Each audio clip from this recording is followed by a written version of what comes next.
Olá, amigos, eu sou Sidney Domingues, está entrando no ar mais um programa Destaque na TV. Nosso encontro semanal sempre às sextas e terças-feiras, das 22 às 23 horas, aqui nos canais 25 e 525 da NET, TV Max Rio de Janeiro. Para quem não é assinante NET, tvmax.net, você encontra o aplicativo, inclusive, da TV Max e assiste ao vivo o nosso programa sempre no mesmo dia e sempre no mesmo horário. Durante uma hora nós vamos estar juntos e eu tenho certeza que você vai acompanhar bastantes informações do que acontece com os deputados estaduais nesse período agora de recesso parlamentar. Antes do recesso parlamentar, algumas entrevistas foram gravadas aqui no plenário do Palácio Tiradentes, que vai se tornar um museu, né? Esse palácio vai ser preservado pela sua história política que tem e algumas solenidades serão apresentadas aqui.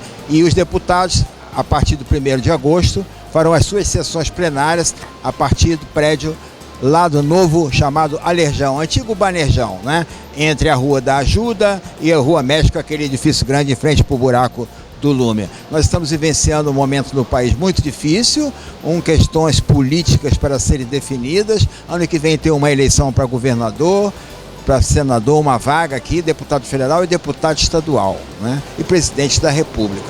É importante que você participe dos debates, das conversas e das informações e não se deixe levar pela mídia safada, vendida, corrupta, que deixou de mamar nas tetas do governo federal e do governo estadual e do governo municipal. Meu programa é um programa independente, não é emissora, não é a opinião da emissora, mas do Sidney Domingues enquanto cidadão, enquanto eleitor, enquanto jornalista.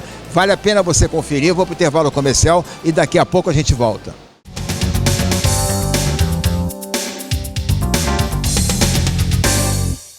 Para combater a pandemia, a Alerj aprovou centenas de leis, muitas delas para fazer com que a nossa economia volte a girar, protegendo empresas e preservando empregos. Assim, mais dinheiro circula no Estado, que arrecada mais e investe mais na saúde, na segurança, na educação. Acesse alerj.rj.gov.br e conheça mais leis que ajudam o Rio de Janeiro a dar a volta por cima. Alerj, mais perto de você, mesmo quando ainda precisamos manter distância.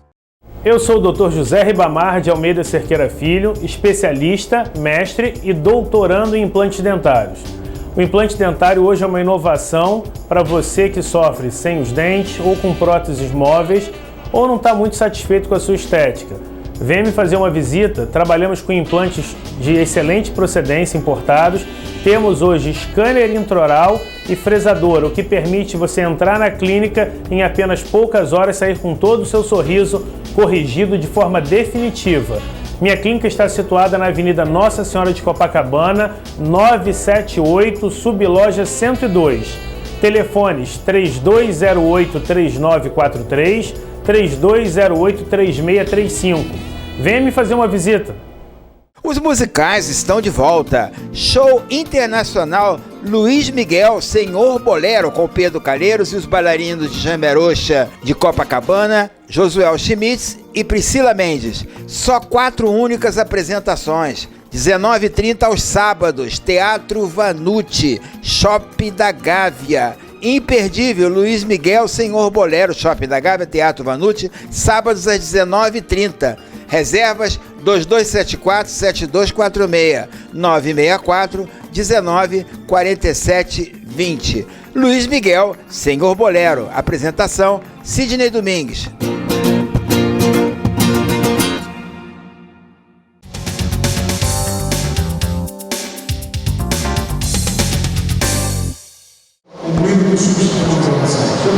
Nesse bloco, converso com a deputada Alana Passos. Deputada, essa propaganda da rede Burger King, colocando crianças para falar sobre LGBT, né?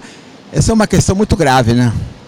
Gravíssima, e eu fiz uso na palavra ontem aqui no plenário. Queria deixar gravado nos anais dessa casa o meu repúdio a essa publicidade dessa empresa Burger King, que fugiu totalmente do seu teor. Que eu acho que uma empresa que trabalha teria que fazer uma publicidade de hambúrgueres, sorvetes, não entrar num tema que não são nada pertinentes a eles. Tinha que falar da qualidade do produto deles. Exatamente, mas não, fugiram, foram tratados a parte da sexualidade e pior, tratado com crianças. As crianças, o tema deles é aprenda com elas, ou se você tem dificuldade de como falar de LGBTQIA+. Agora tem um Eles monte têm que de... até pausar, porque é muita coisa. É tanta coisa que nós adultos já encontramos dificuldades de pronunciar, você imagina as crianças. A minha filha de 10 anos. E isso me preocupa, porque eu acho que há momento para tudo na vida. E para as minhas filhas, quem decide a maneira de educá-las, de orientá-las, sou eu. E isso eu faço questão de colocar aqui em prática, tanto como deputada, como parlamentar, mas principalmente como mãe. Essa responsabilidade é nossa, da nossa casa, da nossa família, e eu não autorizei empresa nenhuma a tratar desse assunto. Então ontem eu fiz questão de fazer uso da palavra, deixar gravado aqui o meu repúdio a essa publicidade e mais uma vez o meu comprometimento a toda a população fluminense. Eu sei que eu sou uma parlamentar de todos, mas eu tenho, óbvio, a certeza que eu sou uma parlamentar de um público específico, que é um público conservador, patriota, cristão acima de tudo. Respeito... Família. Respeito é tudo, mas o respeito do outro termina quando o meu começa. Ou seja, aquilo que eu acredito, os meus princípios, as minhas ideologias e principalmente a minha fé, elas são inegociáveis. E a orientação das minhas filhas é uma responsabilidade minha e eu não autorizei a empresa a fazer publicidade nenhuma. Na minha casa, nós não utilizaremos mais produtos nenhum dessa empresa, porque ela não me representa desde o momento em que ela fugiu do seu teor publicitário. Cabe alguma ação na justiça para retirar essa... vão dizer, é homofobia, é homofóbico. Quer dizer, se não concordar é uma coisa, entendeu? Nada contra o movimento deles, né? É exatamente isso não que tem homofobia. Exatamente entendeu? isso. O problema é cada caso é um caso, não é isso? É exatamente isso que eles tentam deturpar todo momento. Tudo que você coloca como posicionamento é homofobia. Não é homofobia. Eu não estou tratando a opção sexual de ninguém. O que eu quis dizer ontem e reafirmo hoje com vocês é para deixar as nossas crianças em paz, deixar as nossas crianças serem crianças. Me fizeram uma pergunta assim, mas deputada, e se por algum momento, algum dia, suas filhas vierem a ser homossexuais? É um direito delas. Não concordo, vou continuar não concordando, porém vou amar, vou cuidar, vou abraçar da mesma maneira. Mas isso sendo uma decisão delas, não por interferências de A, B ou C e principalmente de empresas privadas que estão com o intuito de fazer publicidade fugindo totalmente daquilo que os convém e querendo entrar naquilo que é responsabilidade minha. E como mãe, eu não abro mão e não autorizo ninguém a fazer isso por mim. Deputada, tem uma questão também que essa bandeira de LGBT, são tantas siglas que tem agora, né, que a gente nem decora tudo, cada dia acrescenta mais uma letra.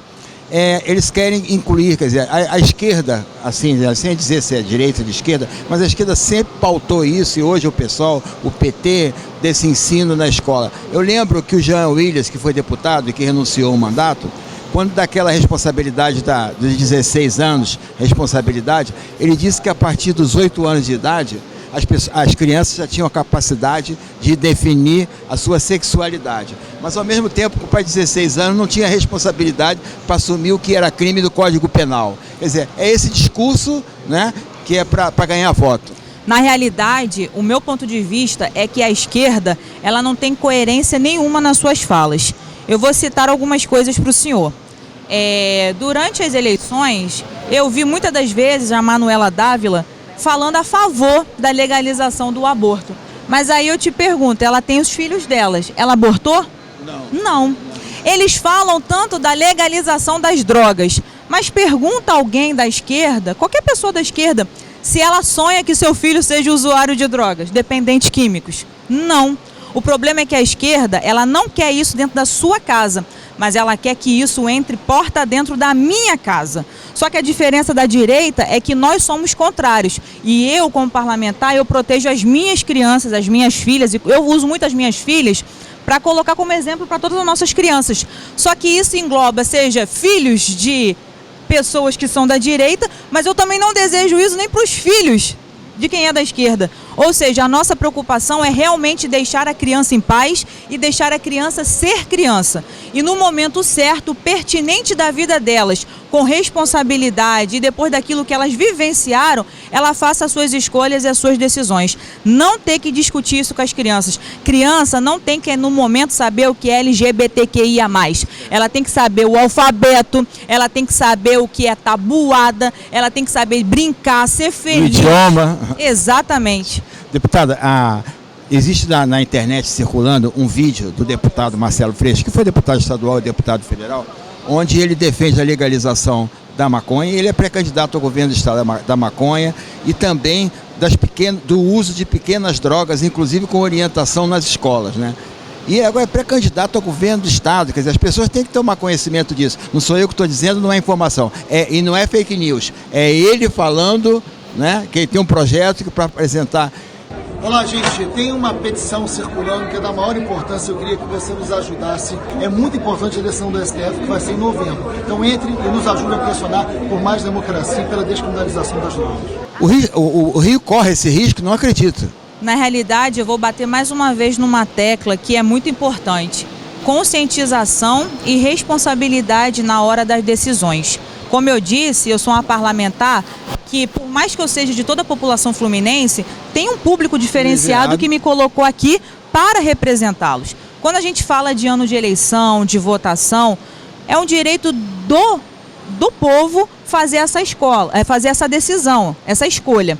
Porém, vamos pesquisar a vida, ver quais foram as benfeitorias, as bandeiras ideológicas, partidárias, porque não adianta também a pessoa falar que prega uma coisa, mas ela está num partido que prega outra totalmente diferente, porque o seu mandato é do partido, então ela vai ser obrigada a andar de acordo com aquela cartilha. Então eu acho que assim, mais do que a gente aqui no plenário está colocando isso claramente para todo mundo, é a responsabilidade, a pesquisa de decidir quem vai estar te representando, seja ela em qual esfera.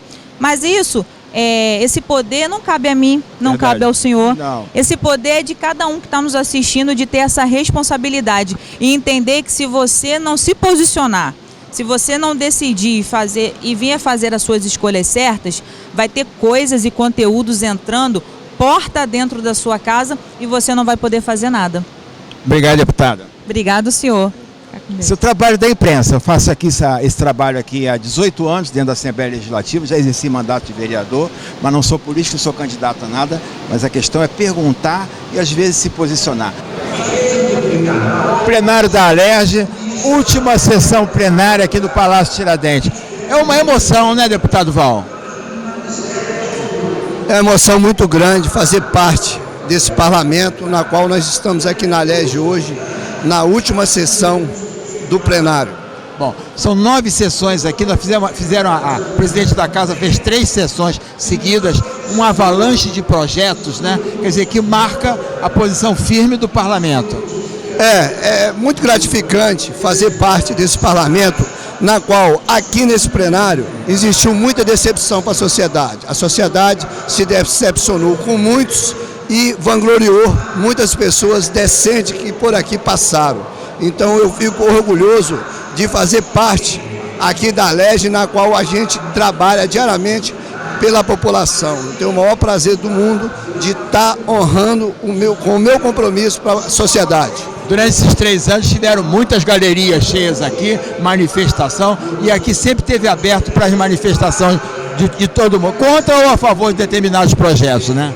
Exatamente, é a voz do povo, aqui é a casa do povo, então o povo é bem-vindo aqui. Muitas pessoas reivindicando projetos de seu interesse da população, então é muito gratificante aqui legislar para a sociedade.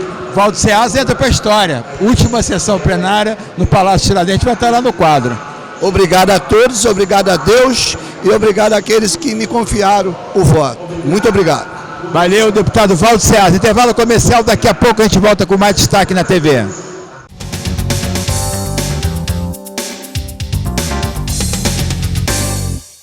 Para combater a pandemia, a Alerj aprovou centenas de leis, muitas delas para fazer com que a nossa economia volte a girar, protegendo empresas e preservando empregos. Assim, mais dinheiro circula no Estado, que arrecada mais e investe mais na saúde, na segurança, na educação. Acesse alerj.rj.gov.br e conheça mais leis que ajudam o Rio de Janeiro a dar a volta por cima. Alerj, mais perto de você, mesmo quando ainda precisamos manter distância. Os musicais estão de volta. Show internacional Luiz Miguel, Senhor Bolero, com Pedro Calheiros e os bailarinos de Jamerocha de Copacabana, Josuel Schmitz e Priscila Mendes. Só 4 únicas apresentações. 19h30 aos sábados, Teatro Vanucci, Shopping da Gávea. Imperdível, Luiz Miguel, Senhor Bolero, Shopping da Gávea, Teatro Vanucci, sábados às 19h30. Reservas 2274-7246, 964-1947-20. Luiz Miguel, Senhor Bolero. Apresentação, Sidney Domingues.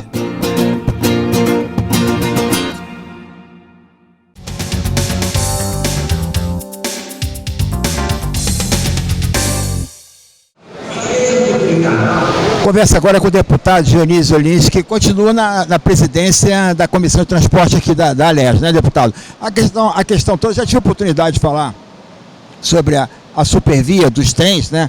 Uma característica horrível contra os usuários de trem. E agora, nesse mês de julho, já mais por R$ 5,90.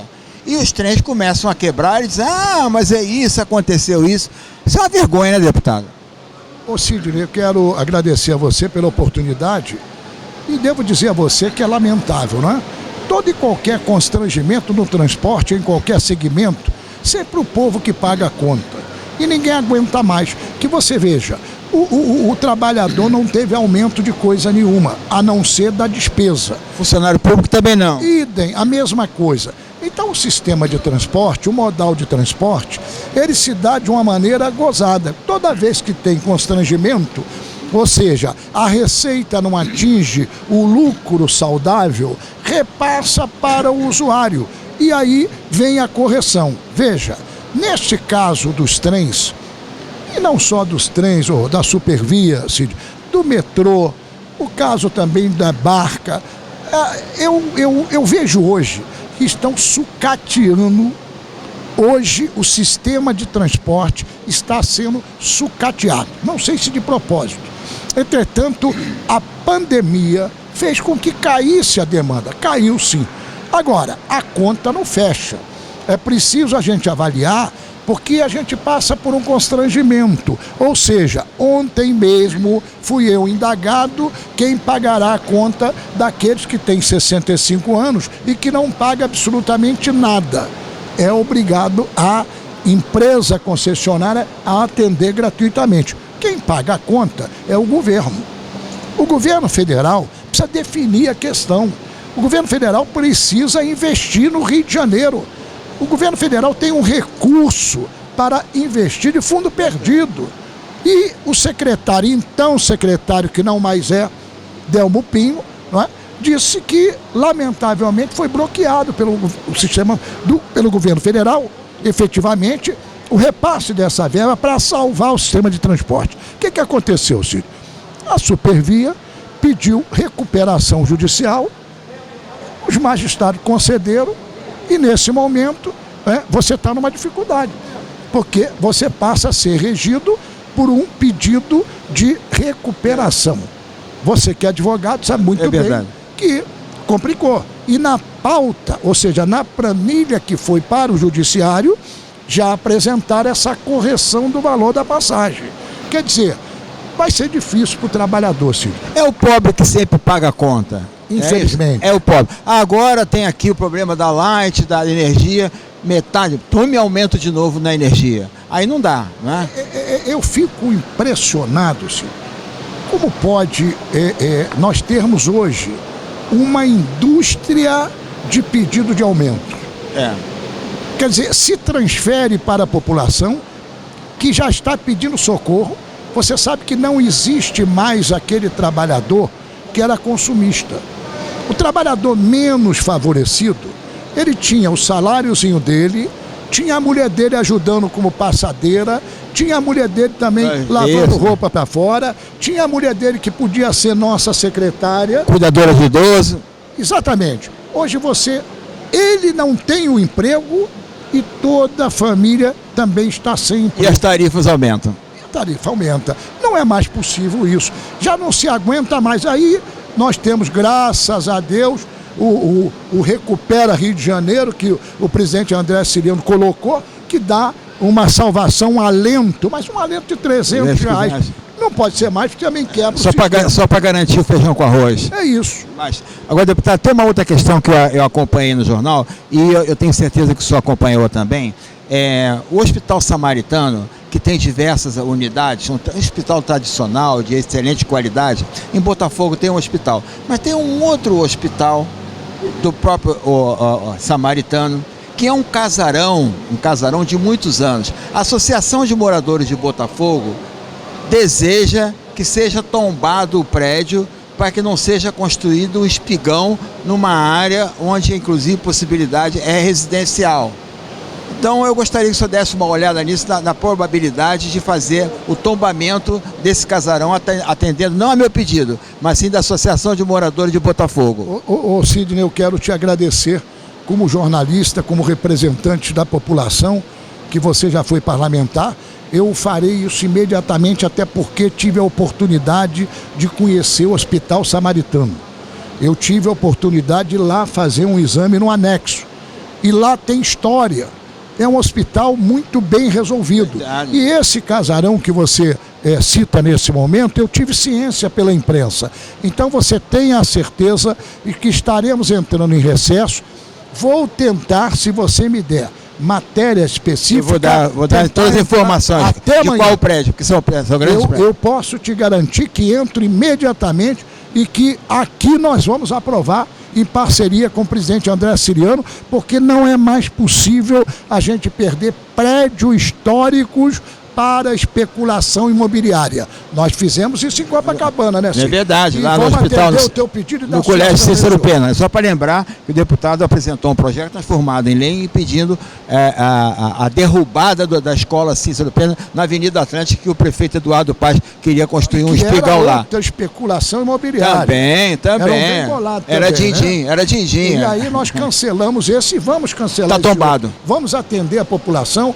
Eu quero agradecer a você a sugestão e o seu programa é líder de audiência e com muita honra eu posso transmitir para essa associação de moradores que o nosso jornalista Cid Domingo me trouxe a proposta e vou fazê-lo imediatamente. Deputado, nós gravamos semana passada, e esse nosso programa também é gravado aqui, na penúltima sessão aqui do plenário da Alerj, né? Que vai se transformar em museu, né? Então esse mês agora vai estar em recesso, né?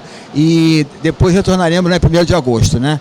Essa casa tem muita história, né, deputado? Muita. Sidney, você acompanhou também a posse aqui do governador Brizola, né? Aqui veio Chagas, toda... Estou há 18 anos aqui. República, exatamente. Começa a chegar perto, né, de parar a função, você, inclusive, que conhece mais a história no profundo, que foi parlamentar tempos atrás, não é? E aí, você veja, é um instrumento lindo, um prédio maravilhoso, mas não parará. Ele vai ser transformado em museu, mas nós vamos ter aqui sempre uma atividade, Ciro, porque nós vamos poder... Eventuais. Exatamente, nós vamos poder dar aqui, vamos dizer, o título, a medalha de comendador. Pode fazer aqui. Da posse. Pode fazer. A posse, deputado federal, deputado estadual, governador, etc. Todo mundo, tudo continuará sendo aqui. Mas o aquecimento de você sair de um prédio desse, né, um monumento histórico, para lá pro antigo Banejão, que agora é o Alejão, é uma coisa diferenciada. Lá vem a modernidade. Mas eu não sou muito católico com esse negócio de modernidade. Eu sou conservador. O Palácio Tiradentes tem a história... e a história vai política, sempre contar a realidade. Foi a Câmara Federal, não é isso? Teve até a posse, inclusive, de presidente da República. Eu devo dizer que o nosso presidente André Ciliano, né, com toda a sua mesa diretoras, com todos os seus parlamentares, com todos os seus presidentes de comissões, todos são efetivamente entristecidos. Mas vai ser difícil a gente deixar de vir aqui de vez em quando. Com certeza. A nossa pena é que no entorno O comércio que já está difícil, É verdade. vai ficar pior ainda, né? É o anexo aqui, onde tem os gabinetes dos deputados que estão passando lá para a Legião. O senhor tentou tombar, né? Mas que seja, não derrubado, porque não tem necessidade de derrubar. Que seja ocupado por algum órgão da Secretaria ou FAETEC do governo do Estado, onde está pagando aluguel. Deixa de pagar aluguel, coloca aqui no prédio que está em pé. Eu já falei isso ao nosso presidente André Siciliano. Até quinta-feira nós estamos aí aprovando uma série de coisas, como por exemplo, nós vamos votar já em segunda discussão, que eu pedi a ele, que é a desapropriação daquele prédio do Anulo. Isso, lá. Aprovamos ontem. Da faculdade, né? E o programa vai ser reprisado. Nós estamos na quinta, quer dizer, na quinta amanhã, que encerra as atividades, nós estaremos aprovando em segunda e última discussão para encaminhar para o governador efetuar o projeto de desapropriação e a nossa comunidade de Madureira, Vaz Lobo, em torno, aquele ganhar prédio uma faculdade. Da Avenida Edgar Romero, perto das comunidades ali, né? Exatamente. Logo depois do colégio, onde funcionava o Cristo Rei, né? Você tem ali o Baense, que é particular, ainda sobrevive, em frente à Lima Dumont, né? Edgar Romero com Lima Dumont. Aquilo ali é tradicional. Aquilo você tinha 5.000 alunos. Aquilo o governo vai fazer um gol. E nós vamos ter a felicidade, eu e a vereadora Vera Lins, de levar para onde a gente reside uma faculdade para atender a população e tirar os meninos na rua, para aprender uma profissão. Técnico, vai ser técnico. Além da área técnica, né? Você tirar eles da rua. E hoje você não tem mais profissão, infelizmente, está acabando, né? Você não acha um marceneiro mais. Não tem mais. Só de idade, né? Pedreiro é a mesma coisa e vai por aí. Mecânico, nessas coisas. Deputado, vai começar a sessão. Muito obrigado pela participação aqui no nosso programa mais uma vez. Ô Cid, eu quero agradecer a você, em nome da minha população de Madureira e adjacência, em nome dos meus editores, dizer para você da honra que eu tenho do último dia que estou neste Palácio Tiradentes, poder estar dando uma entrevista para o Destaque na TV. Porque o Destaque na TV, Cid, você não gosta que fale, mas na nossa região, Zona Norte, Zona Oeste e vai por aí, só dá Cid Domingues. E o pessoal manda para mandar um abraço aí pra galera aí de Vaz Lobo, Irajá, Madureira, né? E aí Oswaldo Cruz. O nosso eleitorado, que é distrital, né? Imediatamente liga para nós e diz assim, te vi no Cid, no Cid Domingues, no Destaque na TV. Então, para mim é uma honra muito grande, com muita tristeza de estar hoje na penúltima sessão, que é no Palácio Tiradentes, aprovando os últimos pré-Ls, mas que tenho a honra de poder, vocês que estão em casa aí, que nos acompanham, ver através do Destaque na TV, que coisa linda que é esse Tiradentes que ele vai mostrar. Então, que Deus nos abençoe a todos, que Deus nos proteja. Sidney, a outra casa vai inaugurar, precisamos de você lá perto. Com certeza, lá estarei. Até a próxima. Que Deus nos abençoe, muito obrigado. Amém. Conversa agora com o deputado Coronel Salema. Deputado, só apresentou um projeto, né, aqui na Assembleia Legislativa para que os imóveis do Estado sejam oferecidos para abrigar os policiais militares que não têm imóvel, é isso ou não? Não, na realidade é um projeto visa agraciar os profissionais de segurança pública que tenham sido... Isso, no geral, não só policiais, bombeiros militares, policiais civis, pessoal do DEGASE e também da SEAP. Nossos companheiros policiais penais. Então são imóveis que estão ociosos no serviço público do Estado e seriam cedidos para os familiares desses policiais que deram sua vida, né, pela sociedade. Então seriam por comodato, né, porque a maioria, quando perde o gestor da família, às vezes não tem como pagar um aluguel, um financiamento. Então a finalidade desse projeto foi justamente agraciar essas famílias. Inclusive tem alguns imóveis desses que estão sendo até invadidos, né? Ocupados e por invasão. Além disso, preserva até o patrimônio, né, público. Então é uma forma que a gente tem, né, de preservar o patrimônio do Estado, cedendo por comodato para famílias que perderam seus entes queridos, né, principalmente os policiais que estão mais expostos. Deputado, nós estamos vivenciando aqui essa semana, né, a despedida aqui do plenário, né? O senhor entra para a história, né, das últimas sessões do plenário do Palácio Tiradentes, embora tenha outras atividades aqui que vai continuar na casa, né? Aqui realmente acho que vai ser uma grande saudade, porque é um prédio histórico, né? Tem toda uma vida aqui de anos, né, aqui dentro dessa casa. E a gente vê que a arquitetura aqui está preservada. Então a gente acredita que vai virar um museu até para visitação pública, é interessante, né, para os colégios, né, trazerem aqui os alunos para conhecer a história do país. Do parlamento, Isso, aqui Câmara foi Federal. sede do governo federal, o Rio de Janeiro já foi sede do governo federal. Então tem toda uma história envolvida nisso aí, realmente vai ser um momento de despedida essa semana, a gente talvez já volte em agosto, né, já no prédio novo lá.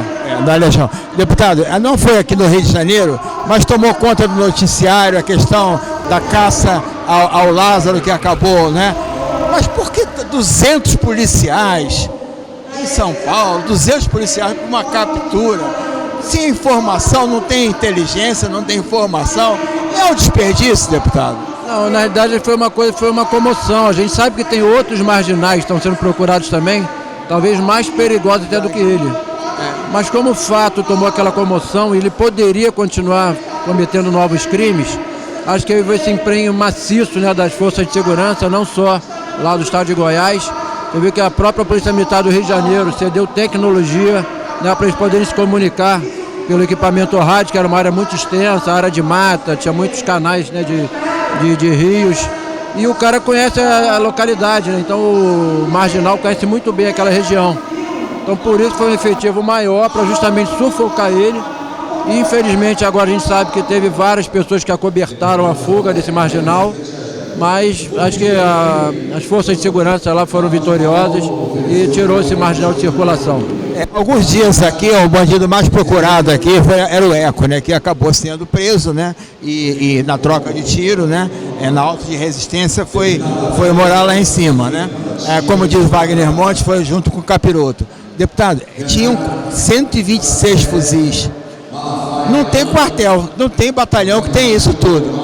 É verdade, a gente se surpreende como é que esses marginais conseguem o financiamento, justamente praticando essas ameaças, extorsões, uma série de crimes, né, interferindo na venda de gás, no trânsito de veículos nas ruas, dos comércios, até nas negociações de casas. Quer dizer, é uma coisa que realmente a gente tem que combater sempre. A milícia hoje é uma facção criminosa, sim, tem que ser combatida, porque o que faz com a nossa sociedade não pode ser tolerado. Então a população tem que denunciar no primeiro momento que já começarem a prática de extorsões, tem que haver a denúncia que a Polícia Civil, junto com a Polícia Militar, vai saber agir para proteger o nosso cidadão. O combate à chegada das armas, que aqui não se fabrica armas, não é isso? Esse é o nó, né? Como combater isso? É a Polícia Federal nas estradas, nos aeroportos? Não, sem dúvida, tem que ser uma força-tarefa de, poxa, são várias instituições participando, as próprias Forças Armadas podem colaborar. Hoje nós temos muita tecnologia envolvida, né, por satélite, tanta coisa que pode mapear esse trânsito, né, das armas. A gente viu que a Polícia Civil detectou dentro do aeroporto, né, vindo do exterior. A gente tem aqui os nossos vizinhos aqui do Mercosul que também, né, fornecem essas armas aqui, não só armas como droga também, que às vezes uma coisa vem atrelada à outra. O fuzil também vem em parte, né? Também, às vezes montado aqui, montado, né, ou não, as próprias pistolas, quer dizer, são vários artifícios que o marginal utiliza para essas armas chegarem aqui no nosso estado. Então isso tem que ser combatido constantemente. Você vê que por ano nós temos mais de 500 fuzis de circulação, são mais de 8.000 armas que todo ano as forças de segurança retiram de circulação na mão de marginais, e mesmo assim a gente vê que cada vez outras armas surgem, são calibres novos que a gente realmente, as forças de segurança não possuem. Deputado, você vai disputar a reeleição? Está longe ainda para ano que vem, mas tem que já ir trabalhando. Pelo mesmo partido que você está hoje, né? Não, ainda não. A gente não sabe ainda que vai ter uma dança das cadeiras aí, vai ter uma acomodação ainda dos partidos. Mas atualmente você está afiliado? Estou no PSD, mas eu comecei pelo PSL e ano passado fui agraciado lá com o convite do PSD, né? Fui expulso do PSL. Mas aqui até lá as eleições, que muita coisa pode acontecer, vamos aguardar as cenas dos próximos capítulos. Na saída do PSL, que eu falei em expulsão, foi por defender posições a favor de Bolsonaro, não é isso? Isso. Aí o PSL perseguiu, não é isso? Na época a gente tinha aquela pretensão até de lançar o Aliança, né? Então houve uma campanha nas ruas e eles acharam que foi por infidelidade, fizeram por bem essa atitude, mas nada a reclamar não, tem grandes amigos lá no partido ainda e vida que segue. Valeu, deputado. Obrigado. Gente, bota. Começa agora com a deputada Lucinha. Deputada, de um projeto na ordem do dia da agricultura familiar. Qual é o objetivo do projeto? O projeto é um projeto importantíssimo que dá oportunidade do pequeno produtor rural, da agricultura familiar, se fixar no campo, no nosso estado do Rio de Janeiro. E esse projeto tinha como objetivo principal essas mercadorias que são produzidas nos pequenos sitiantes, dos agricultores familiares, serem colocadas à disposição dos supermercados. Só que a rede de supermercado, na sua grande maioria, é contra. Eles preferem comprar o produto que está cheio de agrotóxico do que ele beneficiar o pequeno agricultor, a agricultura familiar, de colocar o seu produto também no supermercado. E nós vivemos num momento hoje muito difícil para o pequeno produtor. Complicado. Se ele não tiver o supermercado recebendo essa mercadoria, para que ele vai vender? Ele vai deixar de vender, vai perder toda a vontade de trabalhar no campo e vai vir para o centro da cidade. Aí nós vamos viver o momento que está vivendo hoje. Então por isso que esse projeto é importante, é de dar oportunidade ao produtor rural, à agricultura familiar, de desenvolver essas funções no campo, produzir hortaliças, legumes e vender para os supermercados. Porque na verdade esses pequenos produtores eles vendem por uma mixaria, né? Porque não tem condição de chegar ao grande distribuidor, né? Vende e os outros ganham em cima dele, né? É verdade, para você ver o absurdo. Eles não conseguem colocar os produtos no supermercado porque eles não têm nota fiscal. Mas como que vai ter nota fiscal se ele mesmo que produz? Ele mesmo que produz, como é que ele vai ter nota fiscal? Ele que produz chuchu, abobrinha, ele que produz o tomate, alface, o legume, a verdura, ele que produz. Então nós temos que mudar a lei. Infelizmente, tinha que pedir para retirar o projeto, porque o projeto recebeu várias emendas que prejudicavam com o projeto, não dando oportunidade ao pequeno agricultor, aos agricultores familiares, aquelas pessoas que vivem do campo. Por isso que eu estou indignada, tive que retirar o projeto de pauta, porque se ele botasse ele para votar, ele ia ser derrubado pelos interesses dos grandes supermercados. Agora só depois do recesso? Só depois do recesso. Deputada, sempre que eu tive a oportunidade de entrevistar a senhora, agora nós estamos gravando aqui no primeiro dia e valendo a tarifa de R$ 5,90 do trem. E todo dia continua aquela baderna, continua a bagunça e quem usa o trem agoniado e sofrido ainda paga mais R$ 5,90. Olha só, esse aumento é um dos maiores absurdos dos últimos tempos. Tem uma lei nossa aprovada aqui que não poderia ter aumento de tarifa, lembra disso? Isso. Setor de transporte, de energia, de gás, no período da pandemia. O que nós estamos vendo aí é que a Supervia não está nem aí. O governo do Estado também não está nem aí, porque o governo do Estado também concordou com esse aumento. E o trabalhador paga R$ 5,90 para um transporte de péssima qualidade e que você sabe, amigo, como eu, que vira e mexe dá problema. É verdade. E o passageiro quase todo dia. Quase todo dia o passageiro fica na estação de trem esperando a composição que por muitas vezes nem chegar não chega. Então é um dos grandes absurdos. E aí nessa hora que eu pergunto, cadê o governador do Estado para intervir a favor do povo? Cadê ele? Bom, e tem outra coisa, né? A Getran não faz nada, né, deputado? E vai aumentar para R$ 5,90, ninguém recebe aumento, o funcionário público não recebe aumento, as pessoas tiveram até acordo para diminuir o salário. Como é que vai pagar R$ 5,90 de trem? É porque mostra que essa agência reguladora de transporte do Estado de Janeiro, ela só serve para beneficiar as concessionárias. A Supervia, o metrô, as barcas. Agora, a população, o povo, eles não estão nem aí. Por isso que nós aqui no parlamento, eu, como deputado, estou sempre cobrando esses absurdos que é o aumento das tarifas, principalmente transporte público, que o trabalhador, coitado, está à míngua, desempregado, passando necessidade e nem direito ao transporte ele tem direito. Obrigado, deputada. Eu que agradeço o seu carinho e seu empenho. Obrigado, tá? Até a próxima. Deputada Lucinha, sempre combativa. Daqui a pouco a gente volta.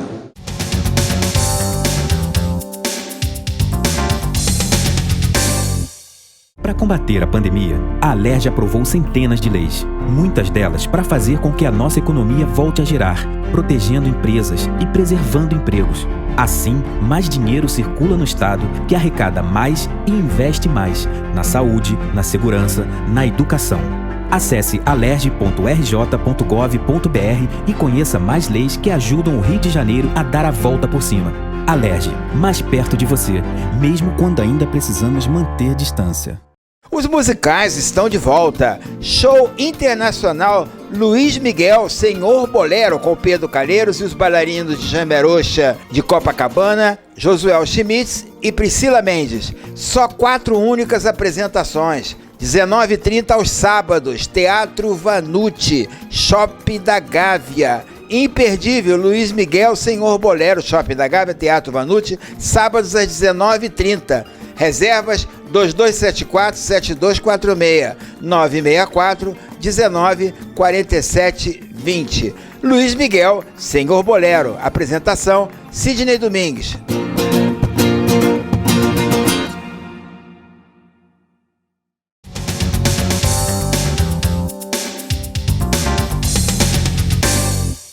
Nesse bloco, mais uma vez, eu converso com o deputado federal Paulo Ramos, deputado federal do PDT. Deputado, 2 assuntos, né? Voto impresso. O voto eletrônico é possível de fraude? É uma pergunta que se faz. E depois a reforma administrativa? Deixa eu fazer uma observação. Eu faço parte da comissão especial que está analisando previamente a emenda constitucional que trata do voto impresso. Aqui no estado... não é aquele voto, sabe? Não. É um comprovante do que votou. Eu sou do PDT e aqui, pelo menos no Rio de Janeiro, quem acompanha o processo político sabe que a maior liderança nacional que defendia a verdade eleitoral, que não acreditava exclusivamente na urna eletrônica, que defendia a auditagem, foi o nosso presidente de sempre, Leonel Brizola. Teve escândalo do Proconsult. Porque o Proconsult era a totalização, que já foi um embrião. Já foi um embrião. Demonstrando. A grande questão do voto eletrônico, exclusivamente, é que você tem até dificuldades para comprovar a fraude. Comprovar, Então, os interesses... Não, o resultado é aquilo porque o computador disse... O software. O software. Não, e outra coisa, se entra, o hacker entra na CIA, no FBI... Nas coisas mais sofisticadas. Mais sofisticada, nos bancos que tem prejuízo, então, e não entra no TRE. A grande questão é que você tem todas as razões, uma parcela, para confiar. E tem uma outra parcela que tem todas as razões para desconfiar. A única Quem forma... vai fraudar não se sabe. A única forma é a possibilidade da auditagem. Com o papelzinho. Que cai numa urna. Cai numa urna.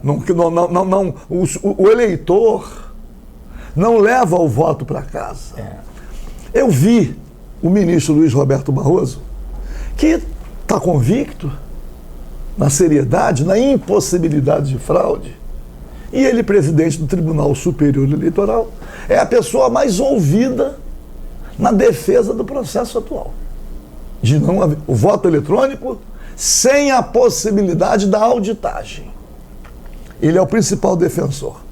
E ele fez uma observação de que é possível a quem compra voto saber se o voto então caiu na urna, mas é possível com a urna eletrônica, que qualquer um que é candidato, quando termino a eleição, eu requeiro e recebo um boletim inteiro, zona por zona, sessão por sessão, do seu voto. Então, se o camarada, quer dizer, ele usa um argumento que não é verdadeiro. Não é verdadeiro. Por quê? Porque independente de ser eletrônico ou ser misto, com a impressão e o voto, para poder ter a auditagem, a certificação do resultado. Caiu o papelzinho lá, o Paulo Ramos teve 15 votos. Só apareceu 8 por quê? Qualquer um tem possibilidade de saber. Cada candidato sabe aonde foi votado. E se o candidato comprou voto, esse é o argumento do Luiz Roberto Barroso, que na situação atual não tem possibilidade de saber. Tem sim. Exatamente igual. Eu comprei 50 votos do fulano. Se não caiu, não caiu, cadê? Aqui, nessa sessão aqui, nessa urna. Nessa urna, eu comprei 50 votos. Recebi 20. Das ruas do bairro, daquele bairro ali, que 30 traíram. Cadê? 30 traíram. Verdade. E outra coisa, eu argumento de que é muito caro, para legalidade, já está, tem dinheiro, tem que ter dinheiro para isso. Eu faço parte lá da comissão. Primeiro, que tem que saber quanto vem sendo investido nisso. As urnas que estragam, a cada eleição... Quebra um monte. De qualquer maneira, nós vamos ter esse embate. Até quando? Na Câmara dos Deputados.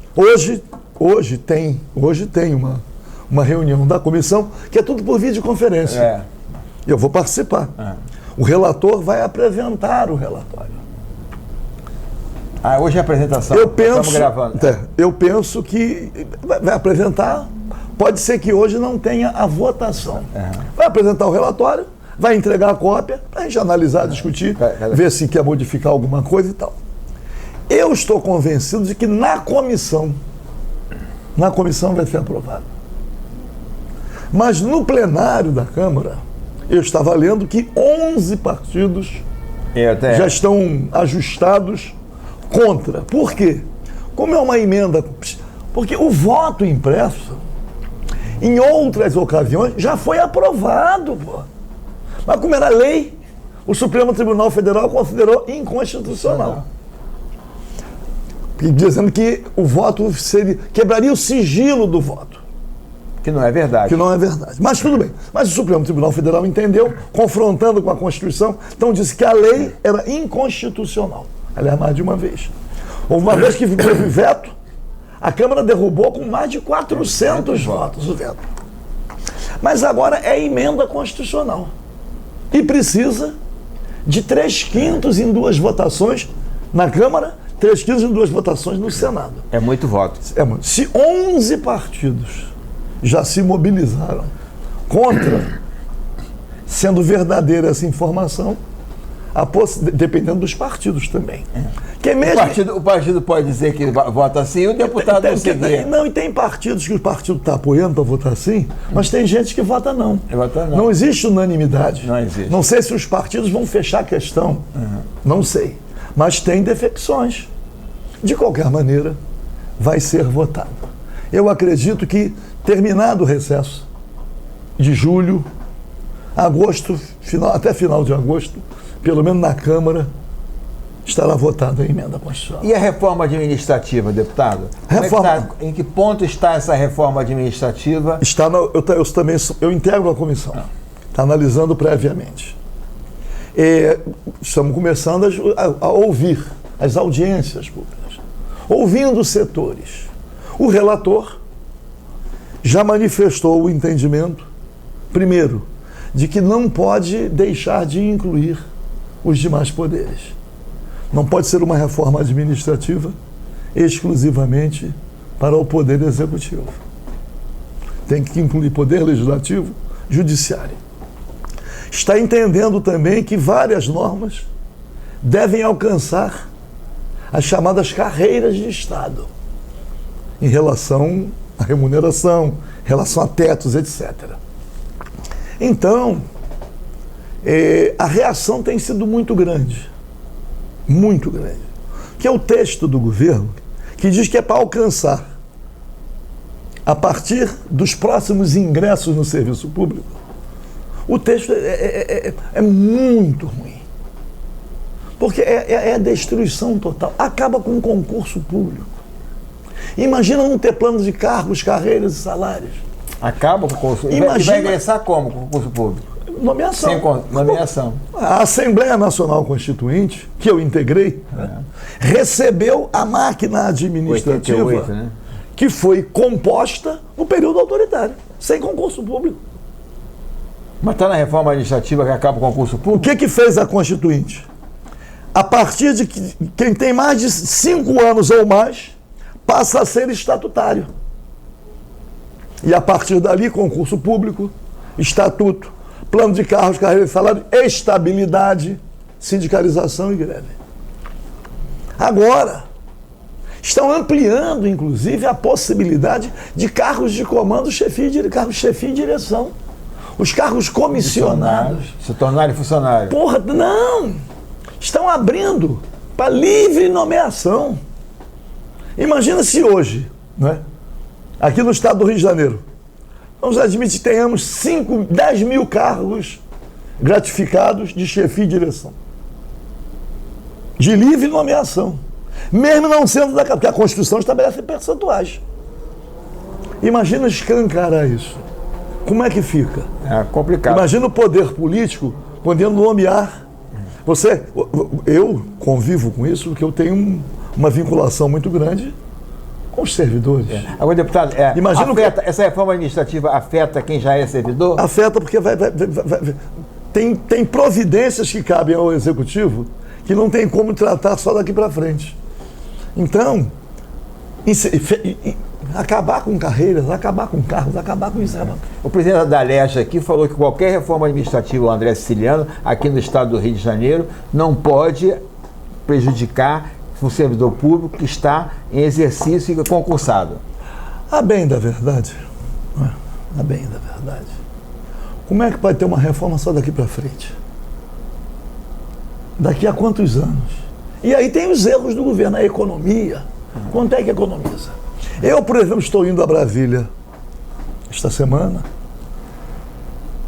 e estou com um trabalho feito pela consultoria do Senado. O Senado criou uma consultoria e a crítica feita, passo a passo, demonstra, inclusive, que o governo mente quando fala o que vai economizar, demonstrando que, ao contrário, não só vai gastar muito mais com a reforma, como também vai abrir um flanco muito maior para a corrupção.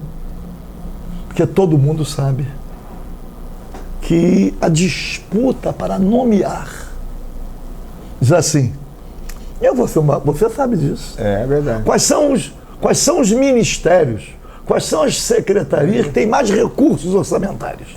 Essas são as mais cobiçadas. Então, deixa eu uma pergunta, que eu sempre questionei isso, até quando fui parlamentar, é o seguinte: o deputado é candidato a deputado, a vereador, deputado estadual, deputado federal. Aí ele faz as promessas de campanha diante do seu eleitorado. Aí depois ele é nomeado secretário, que tem poder de caneta. Ele não está traindo o voto porque ele foi eleito para o legislativo e depois ele vai para o executivo. Por exemplo, o Pedro Paulo, por exemplo, deputado federal aqui no Rio de Janeiro, na outra gestão do Eduardo Paes, não ocupou nenhum tempo no seu mandato lá. Deixa eu dizer, é isso. É isso? Eu estou exercendo o 8º mandato. Que não é brincadeira. Muita gente me pergunta, mas você nunca foi secretário? Eu nunca fui secretário. Que eu entendo que quem se elege deputado tem que exercer o mandato de deputado. Eu também.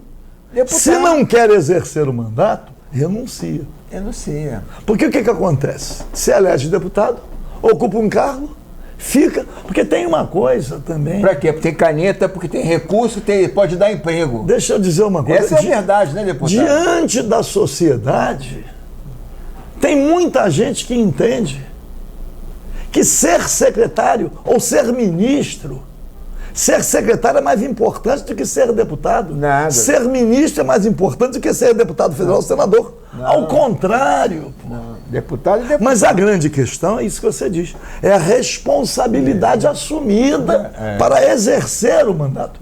Receber o voto para ser deputado ou senador ou vereador. Aí depois, 2 meses, aí chama, vai ser secretário, fica o mandato inteiro como secretário. Não apresentou nenhum projeto de lei, não usou tribuna, não exerceu o mandato, ele foi eleito para exercer o mandato.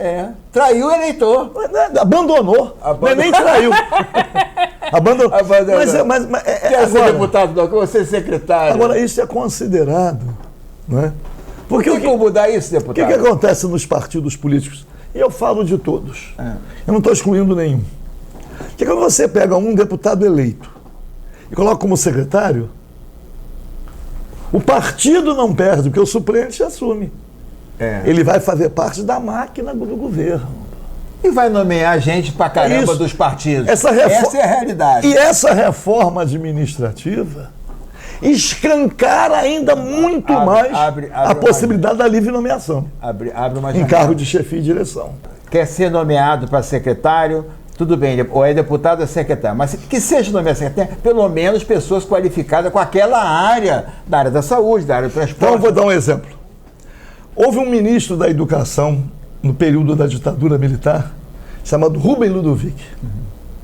Ele, general, foi nomeado ministro da Educação. Aí perguntaram a ele: o senhor se sente qualificado para ser ministro da Educação? O senhor não tem nenhuma convivência com a educação, nunca teve nenhuma relação com as universidades. O senhor se sente qualificado? Sabe o que ele respondeu? Eu estou preparado para exercer funções desse nível. Bom, preparado, podia, o fato dele ser general, ele entendia que ele estava qualificado. E tem mais.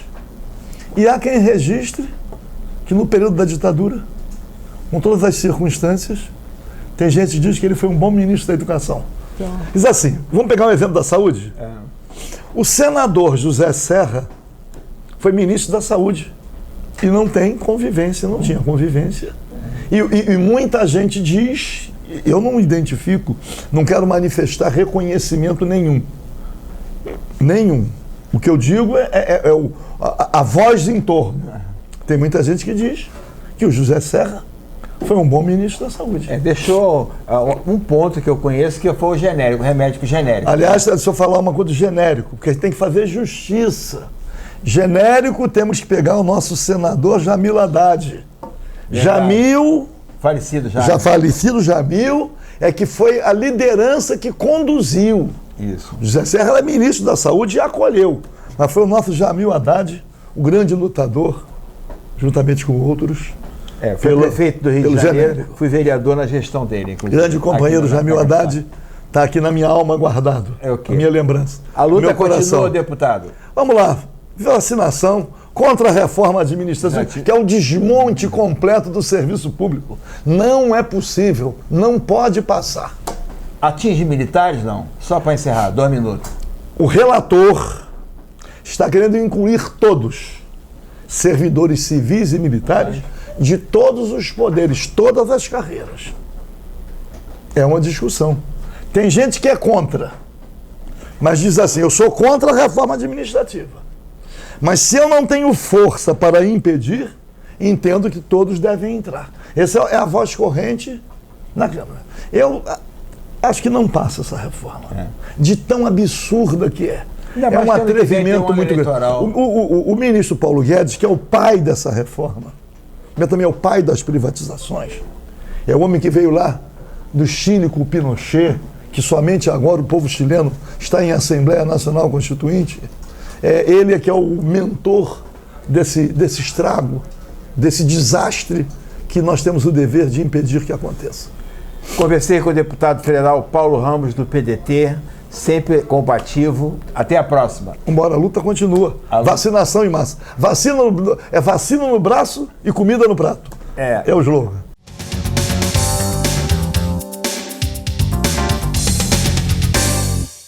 Eu sou o Dr. José Ribamar de Almeida Cerqueira Filho, especialista, mestre e doutorando em implantes dentários. O implante dentário hoje é uma inovação para você que sofre sem os dentes ou com próteses móveis ou não está muito satisfeito com a sua estética. Venha me fazer uma visita, trabalhamos com implantes de excelente procedência importados, temos hoje scanner intraoral e fresadora, o que permite você entrar na clínica em apenas poucas horas e sair com todo o seu sorriso corrigido de forma definitiva. Minha clínica está situada na Avenida Nossa Senhora de Copacabana, 978, Subloja 102. Telefones 3208-3943, 3208-3635. Venha me fazer uma visita. Nesse momento de pandemia, precisamos cada um fazer a sua parte. Precisamos ter consciência para que a nossa família fique protegida. Nós temos que juntos entendermos que este momento ele é muito delicado, só depende de nós. Um abraço. Chegamos ao final de mais uma apresentação do programa Destaque na TV, nosso encontro semanal sempre às sextas e terças-feiras, das 22 às 23 horas, aqui na TV Max Rio, canais 25 e 525. Muito obrigado pela tua sintonia e lembrar que eu continuo em cartaz com o meu espetáculo musical Luiz Miguel Senhor Bolero, sábados às 19h30 no Teatro Vanucci, até 17 de julho. Vale a pena você conferir 15 boleros sensacionais com bailarinos de Jaime Arocha e com Pedro Calheiros. Obrigado pela tua sintonia. Até a próxima edição.